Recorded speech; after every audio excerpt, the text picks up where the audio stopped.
ಹೆಂಡತಿ ಮತ್ತು ಮಗುವನ್ನು ಕೊಂದು ತಾನು ಆತ್ಮಹತ್ಯೆಗೆ ಶರಣಾಗಿದ್ದ ಪಕ್ಷಿಕೆರೆಯ ಕಾರ್ತಿಕ್ ಭಟ್ ಹಣೆ ಬರಹ ಇದೀಗ ಒಂದೊಂದಾಗಿ ಬಯಲಾಗುತ್ತಿದೆ. ಆರ್ಥಿಕ ಮುಗ್ಗಟ್ಟು ಮತ್ತು ಶೋಕಿ ಜೀವನವೇ ಪಕ್ಷಿಕೆರೆಯ ಕಾರ್ತಿಕ್ ಭಟ್ ಕುಟುಂಬದ ಅಂತ್ಯಕ್ಕೆ ಕಾರಣವಾಯಿತೆ ಎಂಬ ಸಂಶಯ ಬಲಗೊಳ್ಳುತ್ತಿದೆ. ಕಳೆದ ಸುಮಾರು ಸಮಯದಿಂದ ಕೆಲಸ ಇಲ್ಲದಿದ್ದರೂ ಶೋಕಿ ಜೀವನದಲ್ಲಿಯೇ ಕಾಲ ಕಳೆಯುತ್ತಿದ್ದ ಕಾರ್ತಿಕ್ ಭಟ್ ಆರ್ಥಿಕ ಸಮಸ್ಯೆಯಿಂದ ಮೇಲೆ ಬರಲಾಗದೆ ಪತ್ನಿ ಪ್ರಿಯಾಂಕಾ ಮತ್ತು ಪುಟ್ಟ ಮಗ ಹೃದಯನನ್ನು ನಿರ್ದಯವಾಗಿ ಕೊಲೆ ಮಾಡಿ ಬಳಿಕ ರೈಲು ಹಳಿಗೆ ತಲೆ ಕೊಟ್ಟು ಆತ್ಮಹತ್ಯೆ ಮಾಡಿಕೊಂಡಿರುವಂತೆ ಇಡೀ ಪ್ರಕರಣ ಭಾಸವಾಗುತ್ತಿದೆ. ಪಕ್ಷಿಕೆರೆಯಲ್ಲಿ ನಡೆದ ದುರಂತ ಪ್ರಕರಣಕ್ಕೆ ಸಂಬಂಧಿಸಿದಂತೆ ಇದೀಗ ಒಂದೊಂದೇ ಮಾಹಿತಿಗಳು ಹೊರಬರಲಾರಂಭಿಸಿದೆ. ಪಕ್ಷಿಕೆರೆಯಲ್ಲಿ ತನ್ನ ಸಂಬಂಧಿಯ ಮಾಲಕತ್ವದ ಫ್ಲ್ಯಾಟ್ನಲ್ಲಿ ಕಾರ್ತಿಕ್ ಮತ್ತು ಕುಟುಂಬ ತಂದೆ ತಾಯಿಯ ಜೊತೆಗೆ ವಾಸಿಸುತ್ತಿದ್ದರು. ವಯೋವೃದ್ಧ ತಂದೆ ತಾಯಿ ಪಕ್ಷಿಕೆರೆಯಲ್ಲಿ ಸಣ್ಣ ಕ್ಯಾಂಟೀನ್ ನಡೆಸುತ್ತಿದ್ದರು. ಒಂದೇ ಮನೆಯಲ್ಲಿದ್ದರೂ ಅವರಲ್ಲಿ ಅನ್ಯೋನ್ಯತೆ ಇರಲಿಲ್ಲ.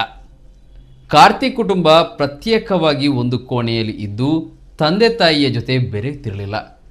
ಕಳೆದ 2-3 ವರ್ಷಗಳಿಂದ ಇದೇ ರೀತಿಯಲ್ಲಿದ್ದರು. ಊಟ ತಿಂಡಿ ಎಲ್ಲವೂ ಹೊರಗೆ ಹೋಗಿ ಹೋಟೆಲ್ನಲ್ಲಿಯೇ ನಡೆಯುತ್ತಿತ್ತು. ಬೆಳಗ್ಗೆ ಅಪ್ಪ ಅಮ್ಮ ಎದ್ದು ಕ್ಯಾಂಟೀನ್ಗೆ ಹೋಗುವ ವೇಳೆ ಚಹಾ ಮಾಡಿಟ್ಟು ಹೋಗುತ್ತಿದ್ದುದನ್ನು ಸೇವಿಸ್ತಿದ್ರು. ಅನಂತರ ತಿಂಡಿ ಊಟ ಎಲ್ಲವೂ ಹೊರಗಡೆ ಮಾಡ್ತಾ ಇದ್ರು. ಹಿಂದೆ ಮಂಗಳೂರಿನ ಸೊಸೈಟಿ ಒಂದರಲ್ಲಿ ಕೆಲಸ ಮಾಡುತ್ತಿದ್ದ ಕಾರ್ತಿಕ್ ಕೆಲವು ಸಮಯದಿಂದ ಕೆಲಸಕ್ಕೂ ಹೋಗ್ತಿರಲಿಲ್ಲ. ಹೆಚ್ಚಿನ ಸಮಯವನ್ನು ಮನೆಯಲ್ಲಿಯೇ ಕಳೆಯುತ್ತಿದ್ದರೂ ಶೋಕಿ ಜೀವನ ಬಯಸುತ್ತಿದ್ದ. ಇದಕ್ಕಾಗಿ ಹಲವು ಮಂದಿ ಗೆಳೆಯರಲ್ಲಿ ಸಾಲ ಕೂಡ ಮಾಡಿದ್ದ ಎಂದು ತಿಳಿದು ಬಂದಿದೆ. ಆತನ ರೂಮಿಗೆ ಎಸಿ ಅಳವಡಿಸಿದ್ದು ಮನೆಯ ವಿದ್ಯುತ್ ಬಿಲ್ಲನ್ನು ತಂದೆಯೇ ಪಾವತಿಸುತ್ತಿದ್ದರು. ಕಾರ್ತಿಕ್ ಬಾಲ್ಯದಿಂದಲೂ ಉತ್ತಮ ಗುಣನಡತೆಯವನಾಗಿದ್ದ. ಆದರೆ ಮದುವೆ ಆನಂತರ ಬದಲಾಗಿದ್ದಾನೆ ಎನ್ನಲಾಗುತ್ತಿದೆ. ನೆರೆಕೆರೆಯವರಲ್ಲಿ ಹೇಳುವ ಪ್ರಕಾರ ಸರಿಯಾಗಿ ಕೆಲಸವಿಲ್ಲದ ಕಾರ್ತಿಕ್ ಆರ್ಥಿಕ ಸಮಸ್ಯೆಯಿಂದ ಬಳಲುತ್ತಿದ್ದ. ಅಲ್ಲದೆ ತನ್ನ ಆರ್ಥಿಕ ಸಮಸ್ಯೆಯನ್ನು ಸರಿದೂಗಿಸಲು ಆನ್ಲೈನ್ ಆಟದಲ್ಲಿ ನಿರತನಾಗಿ ಅಲ್ಲೂ ಸಾಕಷ್ಟು ಹಣ ಕಳೆದುಕೊಂಡಿದ್ದ ಎಂದು ಹೇಳಲಾಗುತ್ತಿದೆ. ಪ್ರತಿನಿತ್ಯ ಕಾರ್ತಿಕ್ ಪ್ರಿಯಾಂಕಾ ದಂಪತಿ ಮಗುವನ್ನು LKGಗೆ ಬಿಡಲು ಸುರತ್ಕಲ್ಗೆ ಹೋಗುತ್ತಿದ್ದರು. ಪ್ರಿಯಾಂಕಾ ಅಲ್ಲಿನ ಜಿಮ್ಗೆ ಹೋಗಿ ಬರುತ್ತಿದ್ದರು. ಅಲ್ಲಿಂದ ಬಂದ ಬಳಿಕ ಮನೆಯ ಕೋಣೆಯಲ್ಲೇ ಇರುತ್ತಿದ್ದರು. ಪ್ರತಿನಿತ್ಯ ಬೆಳಗ್ಗೆ ಎಸ್ ಕೋಡಿಯ ಹೋಟೆಲ್ಗೆ ತೆರಳಿ ಅಲ್ಲಿ ಕಾಫಿ ತಿಂಡಿ ಸೇವಿಸಿ ಮನೆಗೆ ಪಾರ್ಸೆಲ್ ತಂದು ಕೋಣೆಯಲ್ಲಿ ಇರುತ್ತಿದ್ದರು. ಸರಿಯಾಗಿ ಆದಾಯವೂ ಇಲ್ಲದೆ ದೈನಂದಿನ ಖರ್ಚು ನಿಭಾಯಿಸಲು ಹಲವು ಮಂದಿ ಗೆಳೆಯರಲ್ಲಿ ಕಾರ್ತಿಕ್ ಸಾಲ ಕೂಡ ಮಾಡಿದ್ದ. ಈ ನಡುವೆ ಪಕ್ಷಿಕೆರೆ ಹೊಸಕಾಡು ನಿವಾಸಿ ಸ್ಥಳೀಯ ಉದ್ಯಮಿ ಮೊಹಮ್ಮದ್ ಎನ್ನುವರು ಪಕ್ಷಿಕೆರೆಯ ಬ್ಯಾಂಕ್ನಲ್ಲಿ ತನ್ನ 10 ಪೌಂಡ್ ಚಿನ್ನ ಅಡವಿಟ್ಟಿದ್ದರು. ಅದರಿಂದ 1,60,000 ಸಾಲ ಪಡೆದಿದ್ದರು. ಈ ಮಾಹಿತಿ ಪಡೆದ ಕಾರ್ತಿಕ್ ಭಟ್ ತಾನು ಕೆಲಸ ಮಾಡುತ್ತಿದ್ದ ಸಹಕಾರಿ ಸಂಘದಲ್ಲಿ ನಿಮ್ಮ ಚಿನ್ನಾಭರಣವನ್ನು ಅಡವಿಟ್ಟರೆ ಹೆಚ್ಚಿನ ಸಾಲ ನೀಡುವುದಾಗಿ ಭರವಸೆ ಕೊಟ್ಟಿದ್ದ. ಅದರಂತೆ ಮೊಹಮ್ಮದ್ ಅವರು ಪಕ್ಷಿಕೆರೆ ಬ್ಯಾಂಕ್ನಲ್ಲಿ ಅಡವಿಟ್ಟಿದ್ದ ಚಿನ್ನಾಭರಣವನ್ನು ಬಿಡಿಸಿದರು. ಆ ಚಿನ್ನಾಭರಣವನ್ನು ಕಾರ್ತಿಕ್ ಬ್ರಾಂಚ್ ಮ್ಯಾನೇಜರ್ ಆಗಿ ಸೊಸೈಟಿಯಲ್ಲಿ ಅಡವಿರಿಸಿ 3,04,000 ರೂಪಾಯಿ ಹಣವನ್ನು ಸಾಲ ಪಡೆದುಕೊಂಡಿದ್ದ. ಕಾರ್ತಿಕ್ ಭಟ್ ಆತ್ಮಹತ್ಯೆ ಮಾಡಿಕೊಂಡ ಬೆನ್ನಲ್ಲೇ ಸಾಲ ಪಡೆದಿದ್ದ ಸೊಸೈಟಿಗೆ ಹೋಗಿ ಮಾಹಿತಿ ಕೇಳಿದಾಗ ಆ ಚಿನ್ನಾಭರಣವನ್ನು ಈಗಾಗಲೇ ಬಿಡಿಸಲಾಗಿದೆ ಎಂದು ತಿಳಿದಿದೆ.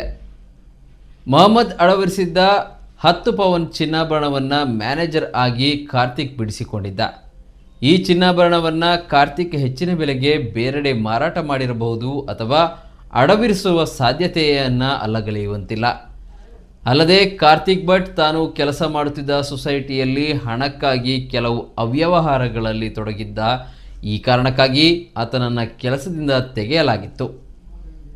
ಮೊಹಮ್ಮದ್ ಅಡವರಿಸಿದ್ದ ಚಿನ್ನಾಭರಣದ ಪ್ರಕರಣ ಸೇರಿದಂತೆ ಹಲವು ಅವ್ಯವಹಾರಗಳಲ್ಲಿ ಕಂಡುಬಂದ ಹಿನ್ನೆಲೆಯಲ್ಲಿ ಕಾರ್ತಿಕ್ ತಾನು ಮ್ಯಾನೇಜರ್ ಆಗಿ ಸುರತ್ಕಲ್ ಶಾಖೆಯಿಂದ ವಜಾಗೊಂಡಿದ್ದ ಎನ್ನುವುದು ಬೆಳಕಿಗೆ ಬಂದಿದೆ.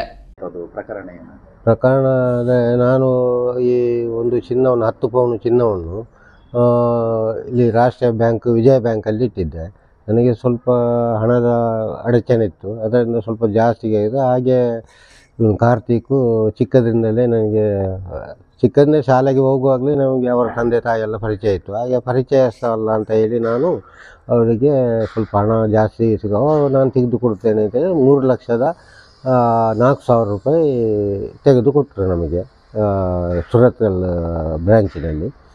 ಆಮೇಲೆ ನಾನು ಸ್ವಲ್ಪ ಸಮಯದ ನಂತರ ಚಿಕ್ಕಮಗಳೂರಿಗೆ ನಮಗೆ ಅಲ್ಲಿ ರಿಲೇಟಿವ್ನಲ್ಲಿ ಒಬ್ಬರು ಡೆತ್ ಆದರು, ಮತ್ತು ಅದೇ ಅಲ್ಲಿ ಪ್ರಾಬ್ಲಮಲ್ಲಿ ಇತ್ತು, ಅಲ್ಲಿ ಹೋಗಿ ಸ್ವಲ್ಪ ಸಮಯ ಇದ್ದೆ.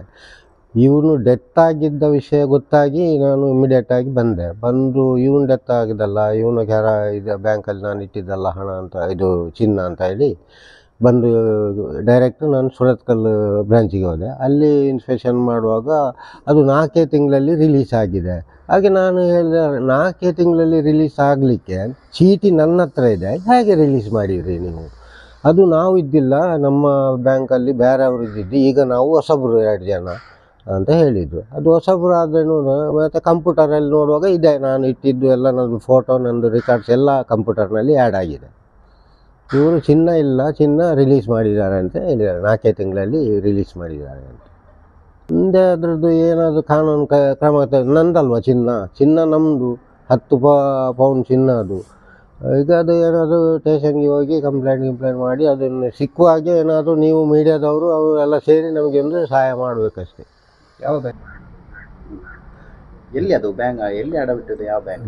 ಸುಬ್ರಹ್ಮಣ್ಯ ಫೈನಾನ್ಸಿ, ಸುರತ್ಕಲ್ ಸುಬ್ರಹ್ಮಣ್ಯ ಬ್ಯಾಂಕ್ನಲ್ಲಿ ಅಡವಿಟ್ಟು. ನಾವು ತುಂಬ ಕಷ್ಟದಲ್ಲಿದ್ದರಿಂದ ಕಾರಣ ನಾನು ಭಾಳ ಕಷ್ಟದಲ್ಲಿ, ಅದಕ್ಕೋಸ್ಕರ ಅಲ್ಲಿ ಅಡವಿಟ್ಟು ನಾವು ಪ್ರತಾಪ ಬರ್ತಾಯಿದ್ವಿ. ಈಗ ಚಿನ್ನವೂ ಇಲ್ಲ, ನಮ್ಮದು ಪರಿಸ್ಥಿತಿ ತುಂಬ ಹದಗೆಟ್ಟಿದೆ. ಅದಲ್ಲದೆ ನಾನು ಕಷ್ಟದಲ್ಲಿ ಅಂದರೆ ತುಂಬ ಕಷ್ಟದಲ್ಲಿದ್ದೇನೆ. ಮನೆಯ ವಿಷಯದಲ್ಲೂ ನಮ್ಮ ಫ್ಯಾಮಿಲಿ ವಿಷಯದಲ್ಲೂ ತುಂಬ ಕಷ್ಟದಲ್ಲಿದ್ದೇನೆ. ನನಗೆ ಇದಕ್ಕೆ ಯಾರಾದರೂ ಸೇರಿ ಮೀಡಿಯಾದವರು ಇವರು ಹೆಲ್ಪ್ ಮಾಡಿ ನನ್ನ ಚಿನ್ನವನ್ನು ಸಿಕ್ಕುವ ಹಾಗೆ, ಇಲ್ಲದರ ಹಣವಾದರೂ ಸಿಕ್ಕುವ ಹಾಗಾದರೆ ನನಗೆ ತುಂಬ ನಾನು ಕಷ್ಟದಲ್ಲಿದ್ದೀನಿ. ನನ್ನ ಪ್ರಾಬ್ಲಮ್ ದೇವರಿಗೂ ನಮಗೂ ಮಾತ್ರ ಗೊತ್ತು, ಅಂಥ ಪರಿಸ್ಥಿತಿ ನನ್ನದು.